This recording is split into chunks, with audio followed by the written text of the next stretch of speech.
Você já viveu isso? Um dia você está comendo sucrilhos no café da manhã, refrigerante, batata frita, chocolate. No outro dia você está tirando o miolo do pão, comendo queijo branco, comendo iogurte desnatado, comendo frango grelhado com legumes, sem sabor nenhum, como se tivesse que escolher entre o prazer e a punição, entre a liberdade e o controle, entre o corpo feliz e o corpo aceito. E a gente chama isso de vida saudável, mas no fundo é uma guerra interna. A verdade é que a gente não tem ranço do frango grelhado, das castanhas. A gente tem ranço do que ele simboliza. Punição, controle, culpa.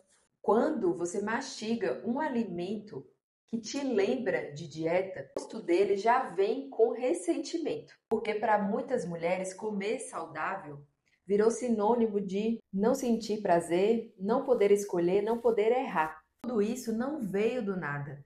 Tudo isso veio de uma cultura de dietas que está muito enraizada no nosso sistema, através da mídia, através muitas vezes até da nossa própria família. Vou te provar isso. Com certeza você já ouviu frases como: carboidrato à noite engorda, glúten faz mal, quem quer emagrecer não pode comer pão, quem tem disciplina não sente fome, mulher que se cuida não come besteira. E essas crenças viram pensamentos automáticos que disparam toda vez que você vê um chocolate, uma lasanha, uma pizza. E mesmo sem querer, a sua mente já diz: se eu comer isso, eu vou engordar. Só de passar por esse alimento eu já estou engordando. Eu vou comer hoje, mas depois eu compenso. Só hoje eu vou comer isso. Se eu comer isso, eu vou estragar tudo. E o seu corpo, ele começa a reagir a isso com ansiedade, culpa, compulsão ou trava total. Se esse vídeo está fazendo sentido para você, curte, se inscreve no canal para não perder nada dos próximos vídeos. Esse é o terceiro vídeo do Desafio em Paz com a Comida, uma série de 15 vídeos para que você tenha paz com a comida, com o corpo, com as suas emoções e com você mesmo. Quando a gente estava na adolescência, tudo isso ganhou ainda mais força. Porque normalmente na adolescência a gente começou a ter mais contato com a cultura de dietas.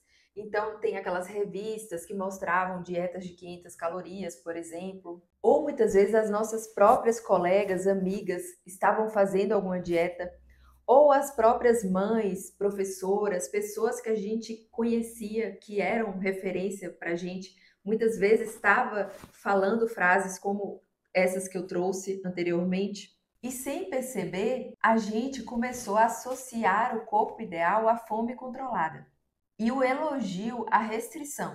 A gente foi ensinada muitas vezes que comer é perder o controle, que sentir fome é fraqueza e que só há duas opções: ou você é magra ou tem algo de errado com você. E eu vivi isso por muito tempo. Eu oscilava entre dias onde eu comia tudo que me dava prazer e depois compensava com aqueles alimentos de dieta. Frango grelhado, legumes, iogurte desnatado, tirava o miolo do pão. E sabe o que mais alimentava esse ciclo? Os elogios. Isso mesmo. Quando eu seguia algo muito restritivo, eu ouvia frases como: nossa, como você tá linda, magra. Nossa, como você é disciplinada. Nossa, como você tem força de vontade.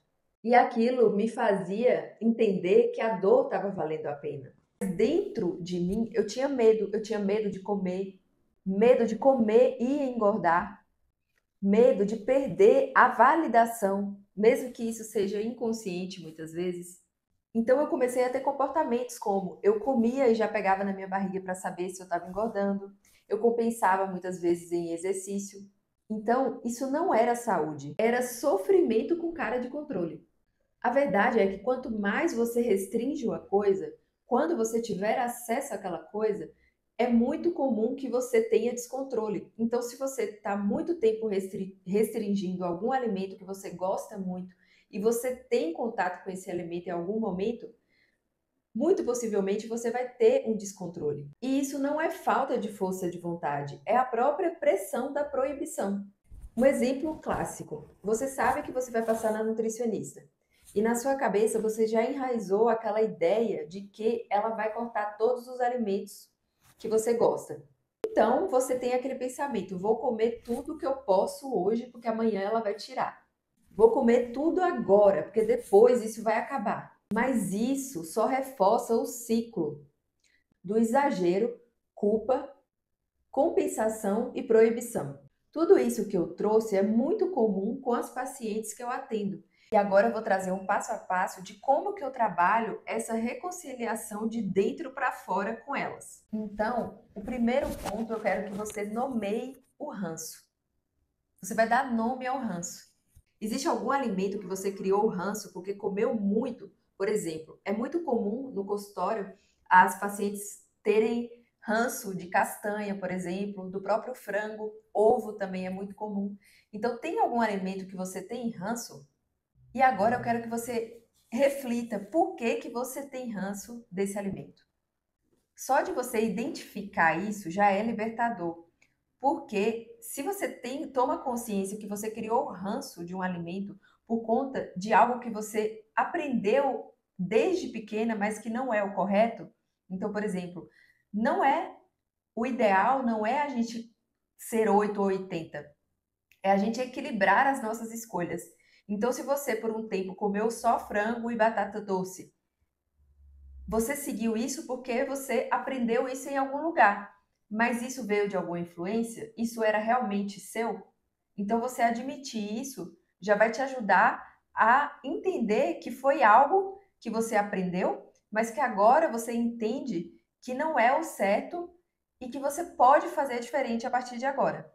O segundo passo é resgatar o sabor.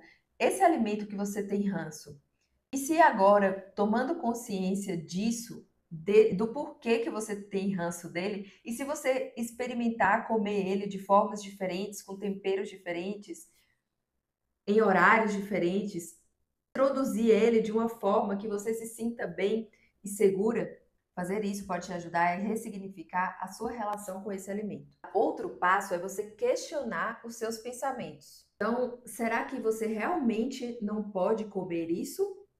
Ou será que você não pode comer com mais consciência, sem culpa, com mais presença? E outro ponto também é você ter o pensamento de incluir ao invés de excluir. Ou seja, ao invés de você cortar os alimentos, você vai começar a incluir alimentos que te deem mais saciedade, alimentos que te nutram, hábitos que podem contribuir para que você melhore. Não é trocar prazer por saúde. É sobre unir os dois. Por último, eu quero que você separe uma folha de papel, de preferência um papel A4 branco, para que você divida a folha no meio. De um lado você vai escrever os alimentos que você sente que não pode comer, e do outro lado você vai escrever o que você sente quando come esses alimentos e o que você pensa sobre eles. Pode colocar todos os alimentos que vierem à sua mente. É um momento mesmo para você refletir sobre a sua relação com vários alimentos. Depois que você fizer isso, você vai perguntar para você mesma se cada alimento que você colocou, cada pensamento, cada sentimento sobre esses alimentos, se isso é realmente seu ou é uma crença que você herdou de alguém. Esse exercício parece simples, mas ele pode ser libertador. Ele abre espaço para você comer com mais liberdade e menos culpa. Fazer as pazes com essas comidas de dieta é um recomeço. Não é sobre voltar a comer o que você odeia. É sobre você redescobrir o sabor sem medo, sem culpa, sem regras, sem vigilância, sem punição. Se esse vídeo fez sentido para você, comenta aqui qual a comida que você quer ressignificar. Ou me conta a sua história. Esse espaço é nosso. E a sua partilha pode ajudar e contribuir para o processo de outra mulher hoje. Esse canal é um espaço de reconciliação com a comida, com o corpo e com você. Meu nome é Paula Amorim, eu sou nutricionista comportamental e terapeuta. E como sempre gosto de enfatizar, todo esse desafio pode contribuir muito para o seu processo. Mas se você sentir que precisa de um acompanhamento mais profundo, eu te convido a ser guiada por mim. Então aqui na descrição eu vou deixar o link do meu Instagram para que você conheça ainda mais o meu trabalho, é @eu-sou-paula-amorim. E além disso, hoje eu tenho a sessão Raízes, que é o primeiro passo para a gente aprofundar na sua relação com a comida. Então você vai ter um diagnóstico sobre os ciclos repetitivos que você tem em relação ao seu peso, à sua relação com a comida, e também você vai ter uma sessão de liberação emocional para liberar todo esse peso que muitas vezes você tem carregado ao longo de anos. E você também ganha, no final da sessão, um PDF com todo o diagnóstico que falamos na sessão e com passo a passo para você dar continuidade no seu processo. Se você gostou desse vídeo e esse vídeo fez sentido para você, curte o canal, se inscreve e não perca os próximos vídeos que virão do Desafio em Paz com a Comida. Esse é apenas o terceiro vídeo. Se você perdeu os outros vídeos, volte no meu canal, que lá tem uma playlist com todo o desafio. Então se inscreva para que você consiga acompanhar todos os dias. E se você tem alguma amiga que vive se punindo, que luta contra a comida, que tem medo de comer, que tem pensamentos como esses que eu trouxe aqui, encaminhe esse canal para ela, porque você pode contribuir muito para o processo dela de viver em paz com o próprio corpo, com a comida e com ela mesma. Te vejo no próximo vídeo.